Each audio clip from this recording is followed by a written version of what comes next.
نبی کریم صلی اللہ علیہ وسلم ارشاد فرماتے ہیں کہ قیامت کا دن ہوگا، میدان محشر کا ہوگا، ساری کی ساری انسانیت اللہ رب العالمین کی بارگاہ میں حاضر ہوگی، اللہ رب العالمین کے سامنے ہوں گے۔ کسی بھی انسان کے قدم اللہ رب العالمین کے سامنے سے نہیں ہٹیں گے جب تک اس سے 5 سوال نہ پوچھ لیا جائے، جب تک اس سے 5 سوالوں کے جواب نہ لے لیے جائیں تب تک وہ انسان اپنے قدم کو اللہ رب العالمین کے سامنے سے نہیں ہٹا سکتا۔ وہ پہلا سوال، اپنی عمر کو کہاں گنوایا، اپنی عمر کہاں گزاری۔ دوسرا سوال، اپنی جوانی کو کہاں ختم کیا۔ نوجوانوں ذرا غور سے سننا، نبی کریم صلی اللہ علیہ وسلم نے پہلے سوال کا جو تذکرہ کیا، پہلا سوال جو نبی کریم صلی اللہ علیہ وسلم نے ہمیں بتایا، اس کے اندر بچپنا بھی ہے، اس کے اندر جوانی بھی ہے، اس کے اندر بڑھاپا بھی ہے، لیکن نبی کریم صلی اللہ علیہ وسلم نے دوسرا سوال یہ بتایا کہ اللہ رب العالمین الگ سے ہم سے سوال پوچھے گا کہ جوانی کہاں ختم کی، جوانی کو کہاں فنا کیا، جوانی کیسے گزاری۔ نبی کریم صلی اللہ علیہ وسلم کی ایک اور حدیث جس میں نبی کریم صلی اللہ علیہ وسلم نے فرمایا کہ 5 چیزوں کے آنے سے پہلے ان 5 چیزوں کو غنیمت جانو۔ ان میں سے کیا ہے؟ جوانی۔ اپنی جوانی کو بڑھاپے کے آنے سے پہلے غنیمت جانو۔ اور نبی کریم صلی اللہ علیہ وسلم کی ایک اور حدیث جس میں آپ صلی اللہ علیہ وسلم نے فرمایا، سبعۃ یظلھم اللہ فی ظلہ یوم لا ظل الا ظلہ۔ قیامت کے دن اللہ رب العالمین کے عرش کے سائے کے علاوہ کوئی سایہ نہیں ہوگا۔ اللہ رب العالمین کے عرش کے علاوہ، اس کے سائے کے علاوہ کوئی سایہ نہیں ہوگا۔ اللہ رب العالمین قیامت کے دن اپنے عرش کے سائے کے نیچے جن 7 قسم کے آدمیوں کو جگہ دے گا، اپنے عرش کے سائے میں جن 7 قسم کے آدمیوں کو پناہ دے گا، ان میں سے ایک وہ نوجوان ہے جس نے اپنی جوانی کو اللہ رب العالمین کی عبادت میں لگا دیا، جس نے اپنی جوانی اللہ رب العالمین کی عبادت میں کھپا دی۔ ایسا نوجوان اللہ رب العالمین ایسے نوجوان کو اپنے عرش کے سائے کے نیچے جگہ دے گا۔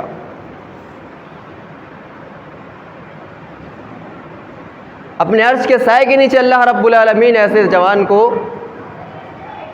جگہ دے گا۔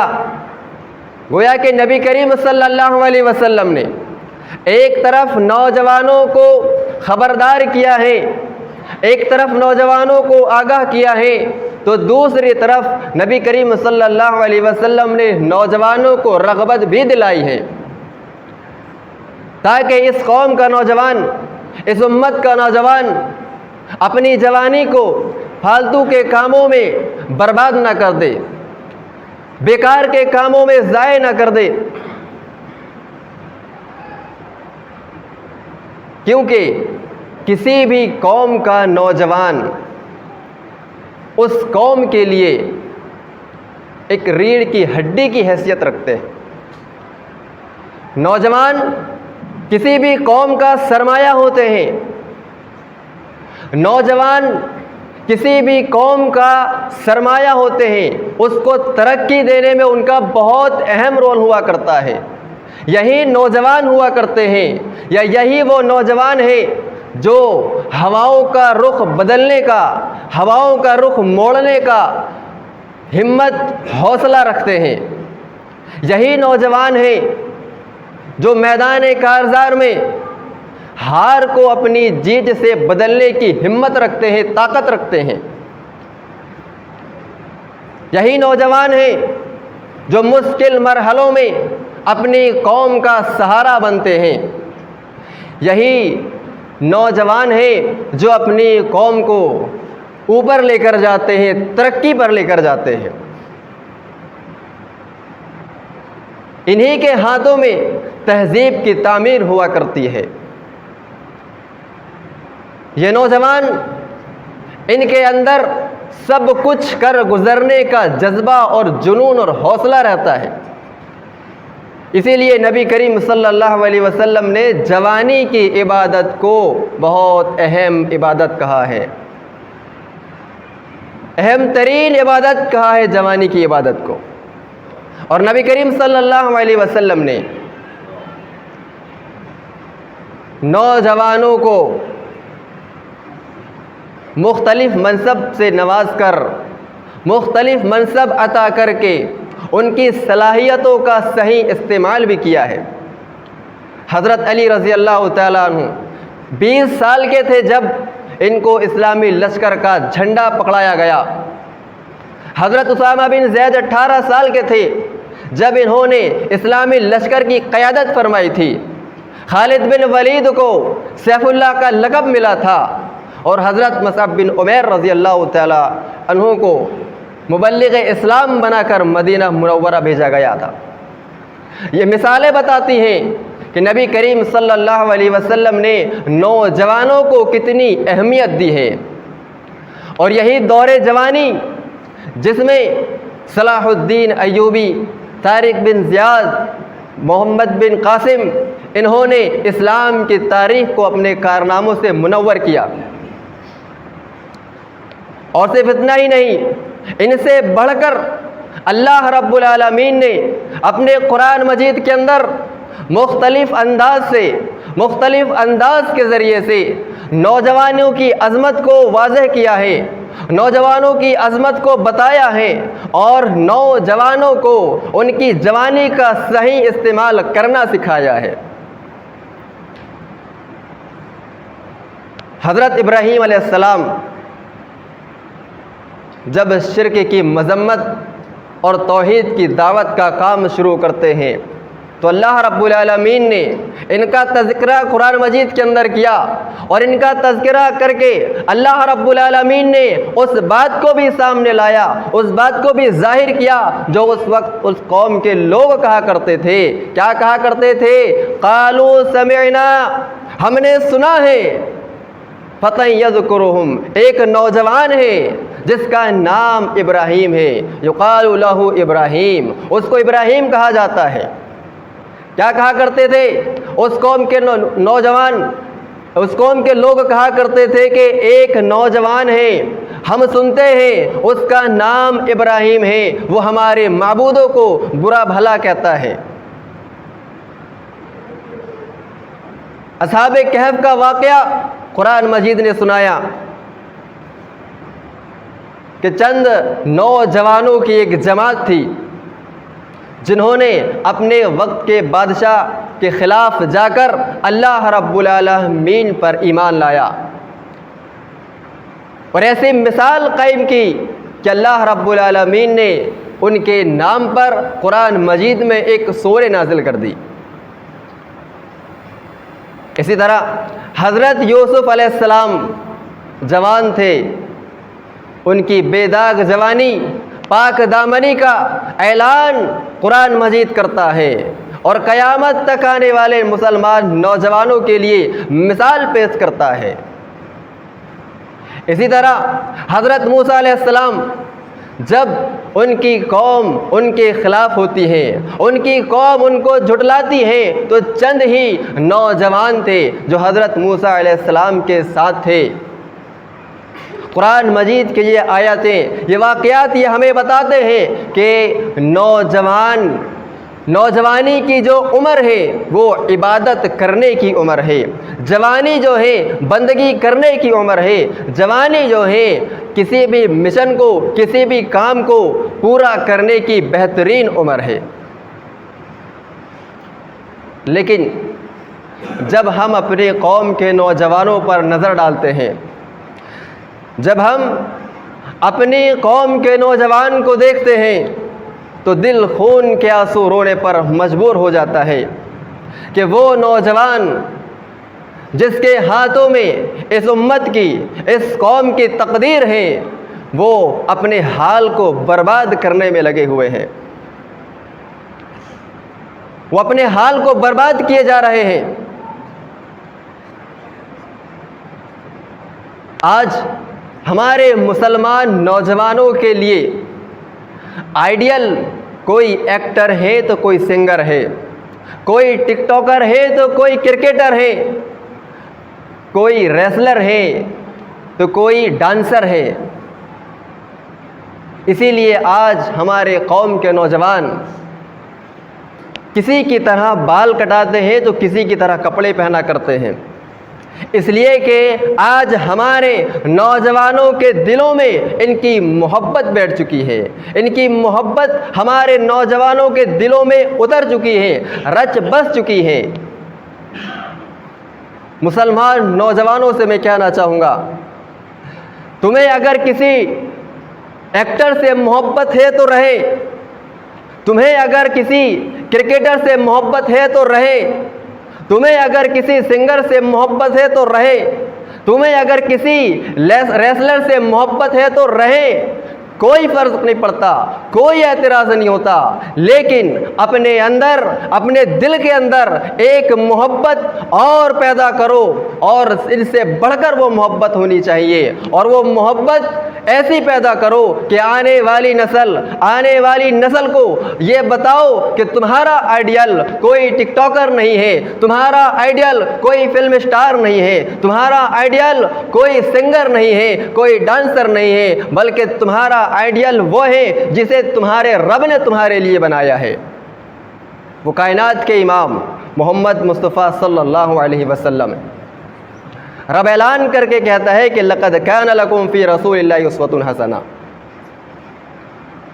نوجوانوں، ہماری زندگی بہت تیزی کے ساتھ گزر رہی ہے، ہمارے اٹھنے والے ہر قدم موت کی طرف اٹھنے والے قدم ہیں، ہم ہر لمحہ موت کے قریب ہوتے جا رہے ہیں۔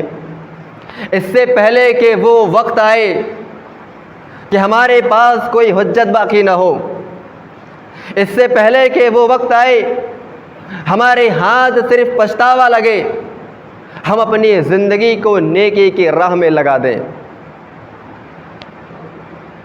ہم اپنی زندگی کو نیکی کے راستے پر لگا دیں، ہم اپنی جوانی کو نیک کام کی طرف لوٹا دیں۔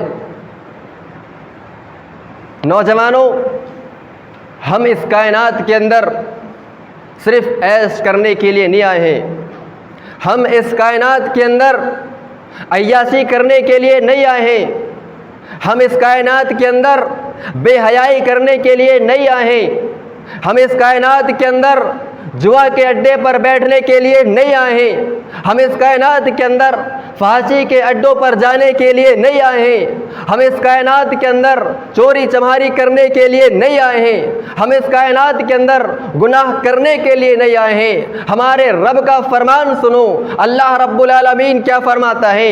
الذی خلق الموت والحیات لیبلوکم ایکم احسن عملا۔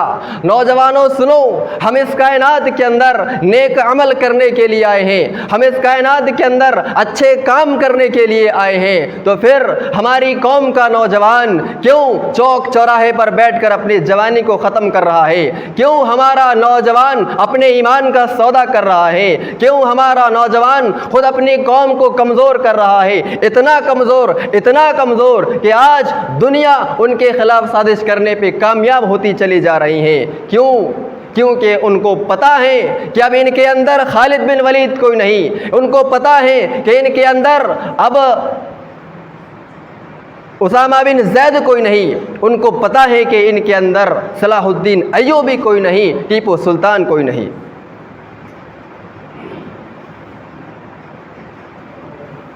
وہ جانتے ہیں اس بات کو۔ مسلمانوں، خاص کر نوجوانوں جو اپنی جوانی کو یوں ہی بیکار کے کاموں میں برباد کر رہے ہو، اپنے آپ کو پہچانو، اپنے مقام اور اپنے مرتبے کو پہچانو کہ کل تم کون تھے اور آج کیا ہو گئے ہو۔ کل ہم کیا تھے اور آج ہم کیا ہو گئے ہیں۔ ذرا تصور کی نگاہ سے اپنے گریبان میں جھانک کر دیکھو، ہماری تاریخ تو ایسی بالکل نہ تھی جو اب ہم نے اپنا حال بنا کر رکھا ہے۔ نوجوانوں، اٹھو اور نیکی کی راہ میں نکل آؤ۔ ترس رہی ہیں نیکی کی راہیں نوجوان کے قدموں کے لیے، ترس رہی ہیں مسجدیں نوجوانوں کی نماز کے لیے، ترس رہا ہے یہ معاشرہ، یہ سماج کہ کب اس قوم کا نوجوان اپنے ہاتھوں میں اس قوم کی باغ ڈور کو لے گا اور اس بگڑتے ہوئے معاشرے کی اصلاح کرے گا۔ ذرا اپنے مستقبل کی پکار کو سنو۔ ہمارا مستقبل نوجوانوں سے چیخ چیخ کر یہ کہہ رہا ہے کہ اپنے آپ کو سنبھالو اور اپنی آنے والی نسلوں کو بچا لو، ورنہ تمہاری داستان تک نہ ہوگی داستانوں میں۔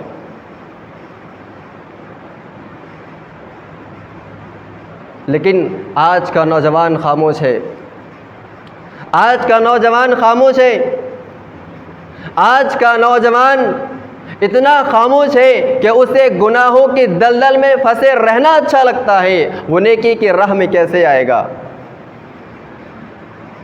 آج کا نوجوان مسجد سے دور بھاگتا ہے، وہ مسجد کو کیسے آباد کرے گا۔ آج کا نوجوان نماز سے جی چراتا ہے، وہ کیسے نماز قائم کرے گا۔ آج کا نوجوان، اس کی وجہ سے معاشرے کا ماحول خراب ہے، وہ کیسے معاشرے کی اصلاح کرنے کے لیے آئے گا۔ آج کا نوجوان اپنے حال کو برباد کرنے میں لگا ہوا ہے، وہ کیسے اپنے مستقبل کو سنوارنے کی کوشش کرے گا، وہ کیسے اپنے مستقبل کو سنبھال پائے گا، وہ کیسے اپنے مستقبل کو تابناک اور روشن بنائے گا۔ ذرا غور کرو نوجوانوں، اور تصور کی نگاہ سے اپنے گریبان میں جھانک کر دیکھو کہ ہماری آج کیا حیثیت ہو چکی ہے۔ آج ہم کہاں ہیں، کل ہم کہاں تھے اور آج ہم کہاں آ کر کھڑے ہیں۔ اور یاد رکھو کہ ہماری قوم کا ایک ایک نوجوان ہیرے جواہرات سے زیادہ قیمتی ہے۔ ہماری قوم کا ایک ایک نوجوان ہیرے جواہرات سے زیادہ قیمتی ہے، ان سے زیادہ حیثیت رکھتا ہے۔ اس لحاظ سے کسی بھی مسلمان نوجوان کے لیے اس بات کی گنجائش بالکل نہیں کہ وہ اپنا وقت، اپنی صلاحیت، اپنی جوانی کو بیکار کے کاموں میں، لا یعنی باتوں میں، بے حیائی کے کاموں میں گزار دے۔ اس بات کی بالکل بھی گنجائش نہیں ہے ہمارے قوم کے نوجوانوں کے لیے۔ ہم اگر اپنی تاریخ کو اٹھا کر دیکھیں مسلمانوں اور خاص کر نوجوانوں، تو ہمیں پتہ چلتا ہے کہ ہم کتنے زیادہ مضبوط اور کتنے زیادہ مستحکم تھے، ایمانی اعتبار سے کتنے زیادہ ہم مضبوط تھے۔ اور اگر ہم قرآن مجید کا مطالعہ کریں تو اس بات کا پتہ چلتا ہے کہ اگر ہماری قوم کا نوجوان دین کے راستے پر نکلے، ہماری قوم کا نوجوان اگر اللہ رب العالمین کی عبادت میں اپنی جوانی کو لگائے تو اللہ رب العالمین ایسے نوجوانوں کی تعریف کرتا ہے۔ اور صرف اللہ ہی نہیں بلکہ اللہ کے نبی کریم صلی اللہ علیہ وسلم بھی ایسے نوجوان کی تعریف کرتے ہیں۔ لیکن اگر ہماری قوم کا نوجوان برائی کے راستے پر نکل جائے، ہماری قوم کا نوجوان اپنے مقصد سے ہٹ جائے، اللہ کی عبادت کو چھوڑ دے اور گناہ کے راستے پر نکل جائے، بے حیائی کے راستے پر نکل جائے، فحشی کے راستے پر نکل جائے، تو اللہ رب العالمین ایسے نوجوانوں کی وجہ سے، ایسے لوگوں کی وجہ سے پوری کی پوری قوم کو ہلاک اور برباد کر دیتا ہے۔ ہم قوم لوط سے اس بات کا اندازہ لگا سکتے ہیں۔ قوم لوط کے واقعے سے ہم اس بات کا اندازہ لگا سکتے ہیں۔ تو ضرورت ہے آج نوجوانوں کو کہ وہ ہوش میں آئیں، اپنے اندر ایمان کی غیرت کو جگائیں، جوش میں آئیں اور اپنے ہاتھوں میں اپنے معاشرے کی باغ ڈور کو لیں اور اپنے معاشرے کی اصلاح کرنے کے لیے آگے آئیں، مسلسل کوشش کریں، مسلسل جہاد کریں، تب جا کر ہی ہمارا معاشرہ سدھرے گا، ہمارا مستقبل تابناک ہوگا، ورنہ آج ہمارا جو حال ہے اس سے کہیں زیادہ برا، اس سے کہیں زیادہ خطرناک ہمارا مستقبل ہو سکتا ہے۔ دعا ہے کہ اللہ رب العالمین ہمیں سننے کے ساتھ ساتھ سمجھنے اور اس پر عمل کرنے کی توفیق عطا فرما دے۔ آمین۔ وما علینا الا البلاغ المبین۔